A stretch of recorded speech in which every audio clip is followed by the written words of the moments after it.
Hello student, मैं आपके सामने आज वैद्युत विभव से कुछ न्यूमेरिकल हैं जो मैं आपको बताऊंगा। बच्चों, ये न्यूमेरिकल आसान होते हैं, लेकिन समझने की कोशिश करें। यदि आप समझेंगे तो 100% आपको न्यूमेरिकल समझ में आएगा।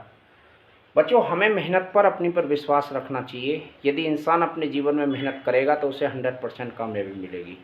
लेकिन मेहनत क्या है, क्या आपको इनको लगातार प्रैक्टिस करना है। इस टाइप का यदि हमें कोई न्यूमेरिकल आता है, बस इसके अंकित मान चेंज होंगे, बाकी न्यूमेरिकल यूं तो रहेगा।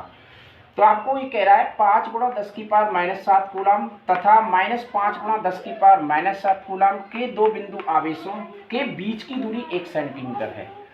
इन आवेशों पर बने वैद्युत द्विध्रुव की अक्ष पर केंद्र से 50 सेंटीमीटर की दूरी पर स्थित बिंदु पर वैद्युत विभव ज्ञात कीजिए। बच्चों, हमें पहले द्विध्रुव बनाना है।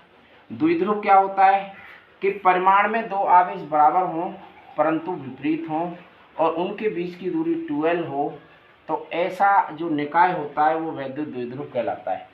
भाई लोग, आप ये देखेंगे कि हमारे पास हमने ये 5 गुणा 10 की पावर -7 कूलम का आवेश इस बिंदु पर रख दिया और -5 गुणा 10 की पावर -7 आवेश इस पर रख दिया और बीच की दूरी 1 सेंटीमीटर दे रखी है। तो सबसे पहले जो वैल्यू दे रखी है Q1 बराबर हमारे पास 5 गुणा 10 की पावर -7 और Q2 बराबर भी हमारे पास कितना है -5 गुणा 10 की पावर -7। बच्चों, Q1 बराबर Q2 वट Q मान लिया और Q का वैल्यू प्लस माइनस कितना हो जाएगा 5 गुणा 10 की पावर -7, क्योंकि दोनों Q1 बराबर Q2 और Q1 बराबर Q2 बराबर कितना Q और ये वैल्यू 5 गुणा 10 की पावर कितना -7। बच्चों, इसके बाद द्विध्रुव आघूर्ण के द्विध्रुव जो वैद्युत द्विध्रुव आघूर्ण है उसके हमारे पास बीच की दूरी जो दे रखी है वो कितनी दे रखी है 12 की वैल्यू 1.0 सेंटीमीटर। बच्चों, इस सेंटीमीटर यदि आता है यहाँ तो हमें मीटर में ये रखना होता है। तो 12 बराबर 1.0 गुणा 1 सेंटीमीटर में 10 की पावर -2 मीटर होता है, ये आप लिख लें। और अब क्या जरूरत रहेगी हमारे पास, जरूरत क्या है, उसने कहा कि मध्य बिंदु O से 50 सेंटीमीटर की दूरी पर स्थित बिंदु पर विभव आपको ज्ञात करना है। तो R बराबर कितना है, R बराबर 50 सेंटीमीटर। अब इस सेंटीमीटर को भी हमें किस में बदलना है, मीटर में बदलना है। बच्चों, 1 सेंटीमीटर में 10 की पावर -2 मीटर होता है, ये हमने यहाँ लिख दिया। इसे थोड़ा सा सॉल्व करें, क्योंकि ये एक जीरो 10 की पावर 1 हो जाएगी, 10 की पावर प्लस का 1 ये माइनस के, तो 5 गुणा 10 की पावर -1 मीटर आपके लिए ये बचा। अब बिंदु Q पर हमें विभव ज्ञात करना है अक्षीय स्थिति में, जिससे मध्य बिंदु O से R दूरी पर विभव, तो अक्षीय स्थिति हो गई। अक्षीय स्थिति V बराबर सूत्र बताया था मैंने 1/4πε0 P/r²। आप तुम कहोगे सर एक बात बताइए, R की वैल्यू तो हमारे पास है पर आपके पास P की वैल्यू है नहीं है, तो P बराबर कितना होता है, P बराबर होता है बच्चों Q गुणा 2L होता है। अब P का वैल्यू हम निकाल रहे हैं, अब P की वैल्यू कैसे निकालेंगे, आप लिखिए यहाँ P बराबर Q का वैल्यू कितना है दे रखा है यहाँ 5 गुणा 10 की पावर -7, गुणा का चिन्ह लगाइए। 2L की वैल्यू कितनी है, 2L 1 गुणा 10 की पावर -2, 1.0 गुणा 10 की पावर -2, तो P बराबर कितना आया 5 1 जा 5 इतना हो गया और 10 की पावर -9। वेरी सिंपल कहानी हो गई। P का वैल्यू सर आपने याद कर दिया। अब इसको इक्वेशन फर्स्ट मान लीजिए। अब इसमें R की वैल्यू है 1/4πε0 की वैल्यू 9 गुणा 10 की पावर 9, तो आप निकाल सकते हैं V बराबर, समीकरण किससे लिखेंगे आप, समीकरण फर्स्ट से। तो आपको V बराबर कितना मिला बच्चों 9 गुणा 10 की पावर 9 लिख दीजिए।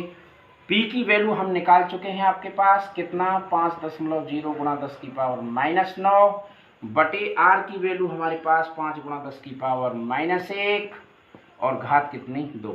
थोड़ा सा सरल कर लीजिए, 9 पंजे कितना हुआ 45.0 गुणा 10 की पावर 9 है, 10 की पावर -9 है, दोनों कट जाएंगी तो यहाँ कितना बचा 1।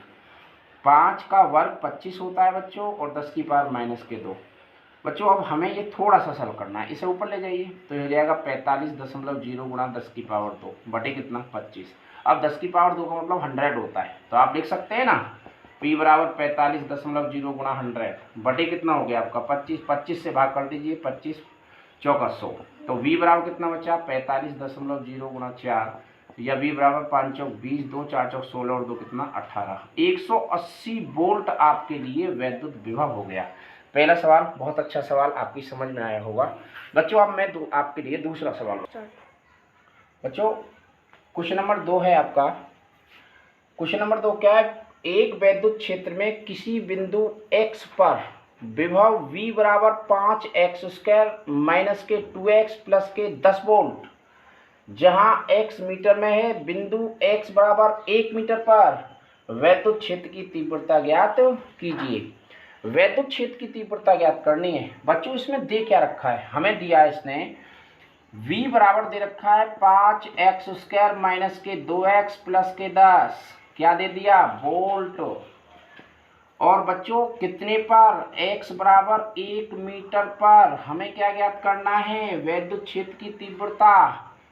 बच्चों वैद्युत क्षेत्र की तीव्रता, वैद्युत क्षेत्र की तीव्रता, इसके लिए फॉर्मूला E बराबर माइनस dV अपॉन dx होता है। माइनस dV अपॉन dx पढ़ा होगा आपने सूत्र, मैंने थ्योरी में भी आपको बताया था। अब हमारे पास यहाँ क्या है, E बराबर, मेरे पास सिर्फ V का मान है, तो E बराबर आप माइनस चिन्ह होगी तो लगाइए, और d अपॉन dx यहाँ लिखने के बाद में यहाँ 20 कर दीजिए। बच्चों E बराबर माइनस के ब्रैकेट यहाँ लगा दीजिए, d अपॉन dx यहाँ लिखेंगे आप, और V का मान रख दीजिए, कितना है 5x², माइनस के कितना 2x और प्लस के कितना 10, ब्रैकेट लगा दो। बच्चों E बराबर माइनस का चिन्ह, अब इसे हमें d अपॉन dx इसका भी करना है, इसका भी करना है, इसका भी करना है, तो आप यहाँ क्या लिखेंगे, ब्रैकेट लगा दो, 5d अपॉन dx यहाँ लिखने के बाद में x² माइनस के 2 इंटू डी अपॉन dx लिखने के बाद में x, और प्लस के d अपॉन dx लिखने के बाद में कितना 10, ब्रैकेट लगा दो, या E बराबर माइनस के 5 योग्य तो रखें गुणा x² घात n है, पहले लेके आइए, और इसमें से हम 1 घटा देते हैं तो x बचा, फिर x का अवकलन करेंगे तो 1 ही हो जाएगा, माइनस के 2 dx से dx करके 1, और अचर पद का अवकलन 0 होता है, तो इसे छोड़ देंगे। तो आपको मिला E बराबर माइनस के 5 दूनी कितना हो गया 10, माइनस के 2, अब कितने पे चलना है, x बराबर 1 मीटर पर, तो आप लिखेंगे यहाँ x बराबर 1 मीटर पर चलेंगे, तो E बराबर कितना आएगा आपका, माइनस 10 गुणा 1 माइनस के कितना 2, तो E बराबर कितना हो गया, माइनस के 8, बचा आपको 8 वोल्ट प्रति मीटर। यदि आपको इसकी दिशा पूछी जाए तो इसमें दिशा जो होगी x अक्ष की ओर होगी, माइनस x अक्ष की ओर।